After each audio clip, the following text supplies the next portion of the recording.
나는 다시 태어나도 사회복지사가 되겠다. 아, 쉽지 않은데. 세양 원장님이 눈을 저랑 마주쳤으니 원장님께서 답변을 좀 주시면 감사드리겠습니다. 저는 우선 답을 먼저 말씀드리면 예스입니다. 근데 이제 조건부 예스이긴 한데요. 제가 이제 사회복지사라는 직업 자체가 갖는 그 가치와 그리고 의미, 그리고 제가 이제 흥미를 갖고 있고 보람을 느끼는 그 직업 영역이라는 점에서 다시 태어나도 사회복지를 하고 싶다라는 그런 생각이 드는데요. 근데 지금 사실은 현장에서는 조금 내가 하고 있는 사회복지를 글로 만들어서 문서화하는 작업들, 그리고 이제 그 외에 뭐 회계 업무라든지 아니면 시설물 관리라든지 이런 것들 같이 해야 되는 이런 환경 자체가 우리의 전문성에 대해서 조금 생각을 하게 만드는 그런 환경인 것 같아요. 그래서 이런 환경들이 우리 지금 막 챗 GPT 뭐 이런 거 막 생기잖아요. 그래서 그런 걸로 좀 간단하게 딱 처리가 되면 저는 정말 100% 사회복지사를 다시 하고 싶습니다. 챗GPT 얘기가 나왔었는데 챗GPT에 그걸 입력을 했어요. 발달장애인 취업을 위해서 기업은 어떤 일을 해야 될까요? 라고 하니까 5가지를 정리를 해줬거든요. 그래서 그걸 그대로 메일링을 보내도 될 만큼 결과값이 나왔어요. 이렇게 저희가 혁신적인 이런 변화를 사회복지 분야에서 어떻게 좀 받아들일까에 대한 연구나 스터디도 지속적으로 좀 진행되고 있으니까 이런 부분을 한번 잘 녹여내보면 사회복지사를 다시 한번 태어나서 선택할 때 도움되지 않을까라는 부분들이 있고요. 저는 한 분 더 얘기를 해주셨으면 좋겠는데 조금 더 이제 원장님보다는 여러분들과 조금 더 가까울 수 있는 동원님께서 얘기를 좀 해주시면 감사드릴 것 같습니다. 맞다. 그러면 다시 태어나면이라고 하셨으니까 다시 태어나면 그래도 한 100년 정도는 지나 있지 않을까 생각을 하거든요. 그러면 그때는 조금 더 저는 이 일이 사회에 지금 필요한 일이라고 생각을 하기 때문에 그때는 좀 더 사회에 필요한 일로서 자리 잡아 있을 거라고 생각을 합니다. 근데 물론 지금 현재로서 사회복지 근무하면서 좀 어려운 부분들이 많이 있는 건 사실이에요.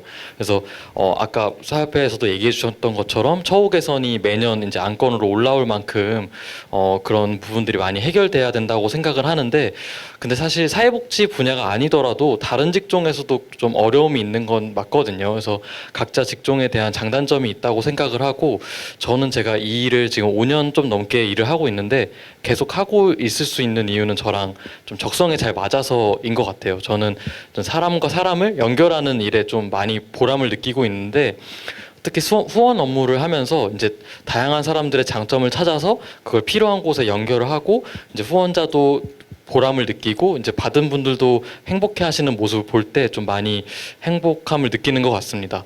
그리고 사협회에서도 계속 노력을 해주시니까 제 급여도 올라있지 않을까 그런 기대를 하고 있습니다. 네, 미미하게나마 저희 급여는 계속 오르고 있습니다.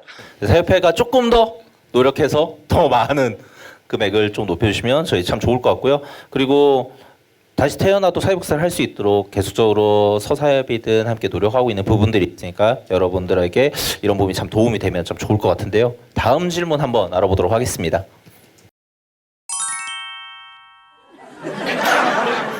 제가 가장 봤을 때 이게 질문인가 싶은 게 이거였거든요. 하지만 이 부분에 대해서 그나마 이제 5분 중에서는 제가 질문을 할 사람이 누군지 아실 것 같죠? 규태님? 답변을 좀 해주시면 좋을 것 같은데요. 일단 저는 술을 좋아합니다. 네. 근데 뭐 사회복지사라서 그런 건 아닌데, 일단 제가 이 질문자를 좀 찾고 싶은 게, 이 질문 자체에 좀 약간 애매모호한 게 있어서 나는 술을 잘 먹는데 술을 안 먹을까봐 걱정인 건지 난 술을 못 먹는데 술을 먹을까봐 걱정인 건지 모르겠거든요. 이거 혹시 찾을 수 있을까요? 손을 들어주시면 됩니다. 내가 이 질문을 한 이유 혹시 괜찮습니다. 어차피 오늘 보고 안 볼 수도 있어요. 없나요? 선물 누가 질문하셨죠? 선물 드립니다. 선물. 부끄러움이 선물을 이겼네요. 그 답변을 드리자면 그 술을 잘 먹는다라고 생각을 하시면 현장 가면 무궁무진하게 먹을 게가 많아요. 자연스럽게. 근데 뭐 내가 술을 잘 못 먹는다고 해서 좀 걱정할 건 아닌 게 옛날처럼 막 강요하거나 이런 건 아니어서 근데 그럼에도 불구하고 나중 되면 내가 언젠가 막 그 갑자기 술꾼이 되어 있을 수도 있어요. 그래서 이거는 뭐 술을 뭐 재미에 따라서 먹는 게 가장 좋은 것 같습니다. 거 어떻게 보면 동료들끼리 또 친해지면 마실 수도 있는 거고 근데 꼭 술을 안 먹는다라고 해서 강요를 하거나 이런 문화는 진짜 많이 없어진 것 같아요. 그래서 이런 부분 너무 걱정하지 않으셔도 될 것 같아요. 다음 질문 그러면 가보도록 하겠습니다. 나랑 맞지 않은 상사나 동료가 있을 때 어떻게 하시나요? 쉽지 않네요 이것도. 이거는 영실님께서 좀 답을 해주시면 감사드릴 것 같습니다. 제가 사회복지사 일을 한 지가 20년 정도 됐거든요. 그래서 저는 성격이 되게 좋아 보이죠. 그래서 저랑은 맞지 않는 사람이 있을까? 이렇게 생각했는데 맞지 않는 사람이 있더라고요. 이런 생각을 하게 되면서 가장 중요한 것은 역지사지의 마음이 아닌가 이렇게 생각했고 상대방도 아 그럴 수 있구나 그런 마음을 가지게 되니까 이제 제 마음도 편하고 일을 하는데도 별로 어려움이 없었습니다. 근데 여러분 상사랑 맞지 않는다 너무 걱정이 되시죠? 걱정이 되시는데 별로 걱정할 건 없습니다. 왜냐하면 우리가 제일 중요한 거는 니즈를 파악하는 거잖아요. 그래서 상사의 욕구가 무엇인지를 잘 생각해보고 근데 먼저 내가 변화하고 맞춰가는 연습이 가장 중요한 것 같고요.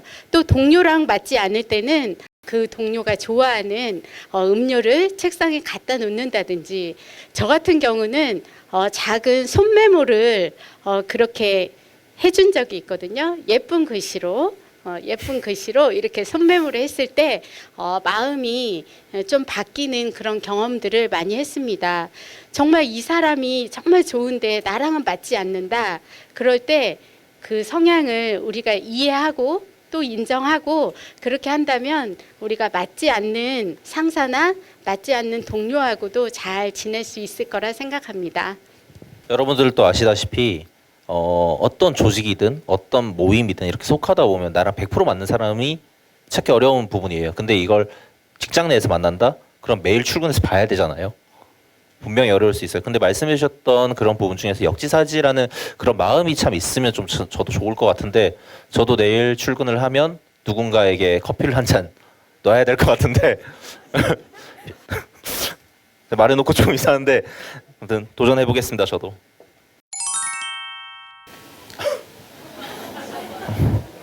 야근이 많으신가요? 실습 지도자분들은 퇴근을 안 하시던데요. 자, 슈퍼바이저 누구시죠?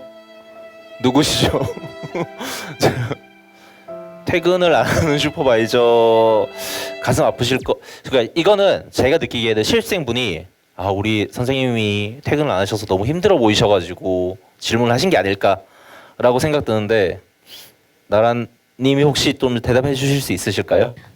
저희 기관도 마찬가지로 9시에 출근해서 6시에 퇴근을 하는데 사실 근무 시간에는 뭐 전화로 후원이나 봉사 상담도 되게 많고 그리고 방문자 응대도 해야 되고 또 아이들 프로그램 인솔이나 또 행사가 있을 때는 행사 또 진행을 하다 보면은 근무 시간이 훌쩍 그냥 지나가는 경우가 있어요. 이럴 때는 저는 또 시설에서 과장이면서 자립을 담당하고 있거든요. 그러면 제 본연의 업무인 자립이랑 그리고 서류 업무는 이제 야근할 때 해야 되는 경우도 많이 있습니다.